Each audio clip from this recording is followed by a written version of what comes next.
And talent. Okay, Nallamothu చక్రవర్తి గారు, ఇప్పుడు straight of Hormuz నుంచి మనకు 2 నౌకలు వచ్చేస్తున్నాయి. సో కొంతవరకు ఆ ఎల్పిజి షార్టేజ్ నుంచి మనం రికవర్ అవుతాం.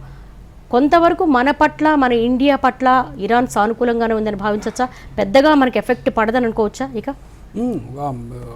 ఇందాక ఐ థింక్ కల్నల్ రావు గారు చెప్పారు, మనకు అమెరికా, రష్యా, ఇరాన్, రష్యాతో దశాబ్దాల సంబంధాలు, ఇరాన్తో కూడా మనకు చాలా కాలంగా సత్సంబంధాలు ఉన్నాయి. అయితే ఈ సత్సంబంధాలు మనకు అమెరికాతో మంచి రిలేషన్షిప్ లేని కాలంలో, మన సోషలిస్ట్ భావజాలంలో ఉన్నప్పుడు, భారతదేశం ఇందిరాగాంధీ గారు, నెహ్రూ గారి పాలనలో ఉన్నప్పుడు అమెరికా పాకిస్తాన్కి దగ్గరగా ఉండేది.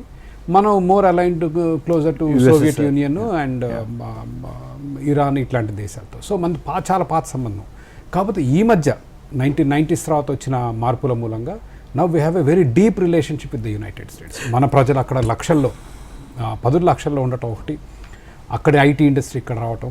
So we have very deep economic relationship. So ఆ మూడింటిని బ్యాలెన్స్ చేసుకోవడం అనేది is become a very big challenge.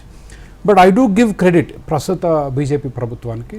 చాలా విషయాల్లో నేను విమర్శించాను, కానీ they are making their best effort. అందరూ అనేది ఏంటంటే భారతదేశాన్ని అమ్మేశారు, అమెరికాకి ఏది చెప్తే అది చేస్తున్నారు, మోడీ గారు మన సార్వభౌమత్వం, కానీ మనకు సెల్ఫ్ రెస్పెక్ట్ లేదా, అమెరికా వాళ్ళే చెప్పారా ఎక్కడ కొనాలి ఎక్కడ కొనొద్దు అనేది.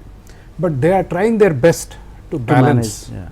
ముగ్గురిని ఎట్లా ఎందుకంటే ఇన్ని మాటలు చెప్పేవాళ్ళు రేపు మీకు పెట్రోల్ బంక్లో పెట్రోల్ కానీ, ఆ ఎల్పిజి గ్యాస్ మీకు సిలిండర్ కానీ రాకపోతే మళ్ళీ దుర్భాషలు ఆడటం మొదలుపెట్టారు. So the rulers no.